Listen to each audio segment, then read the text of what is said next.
Okay, what we're showing you here is a prototype. It may look like the real thing, but really it's just a series of screens stitched together that we can use to put in front of people and get their impressions, work out what's good, what's bad, and try and improve it.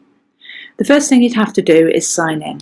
For the purpose of this demo, we're not looking at registration and we're presuming that the user's done that already.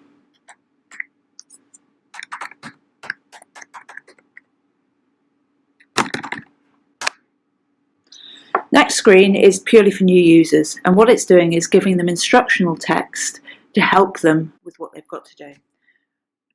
So here you can see if you catch a species with catch limits, what you need to do is before you take your catch off the boat, you need to create a logbook estimating what you've caught on the trip. And within 48 hours of doing that, you need to then add the actual landed weights. For species with no catch limits, it's slightly different. So you've got within 24 hours of moving the catch off your boat to create a logbook, and within 48 hours of moving your catch off the boat to add the actual weights. But this is purely for instructional text. The first thing we're going to do is create a new logbook. The first question's around vessel. So we know that fishermen are creatures of habit. You tend to use the same vessels, go from the same ports, catch the same things with the same gear. So a lot of this application has been built around those preferences. This can be set up during the first time you use the application or when you're registering. And the idea is that when you come in to actually record your catch, you'll just be confirming these preferences. So the first question is which vessel you use. So we're going to select this one.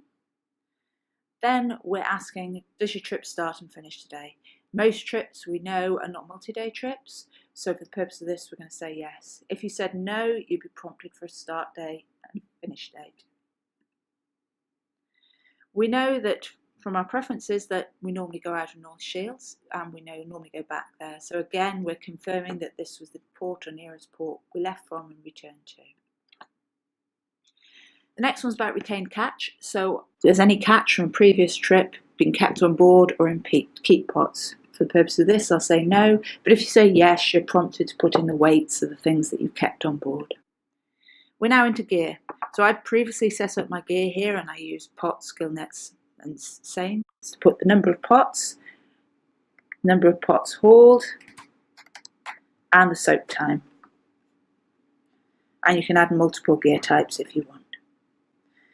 We're then prompted for the area where the majority of the catch was caught using pots. These are statistical subrectangles, and we know that there's a very strong user need to have a map here, so we're looking at a map where you can just click for the area that you're going to be fishing in.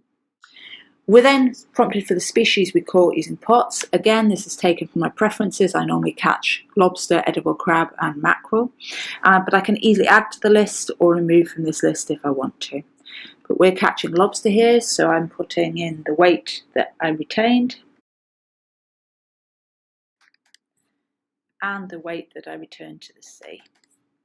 Also caught some edible crab, so again the weight retained and the weight returned to sea.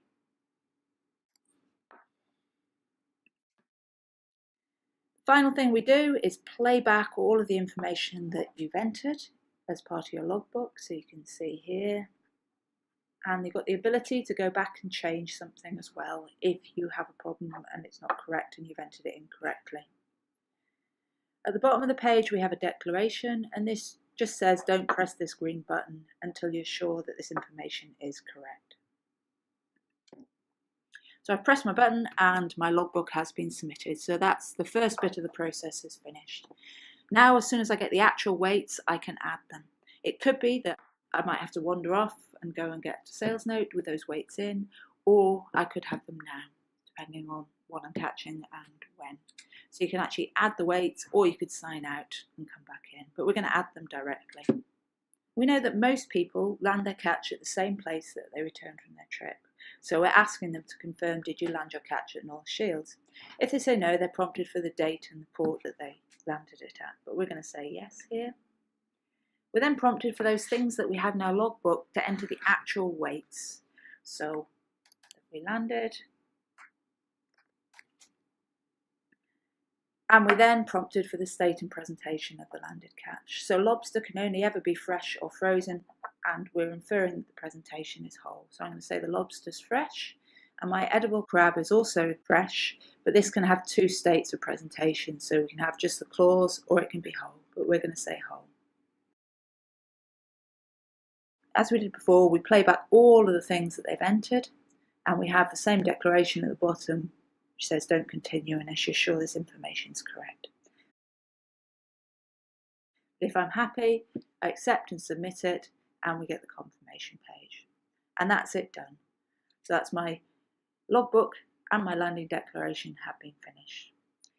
What happens then is, if I want to return to this application, I can view all my catch records. This is the page I'd see when I sign back in.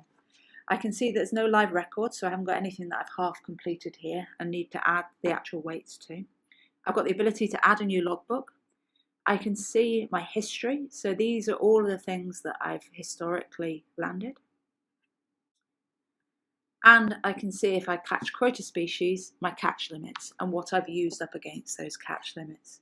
So here I can see the mackerel that I catch in my area. It's 4 tonnes is the catch limits for this month.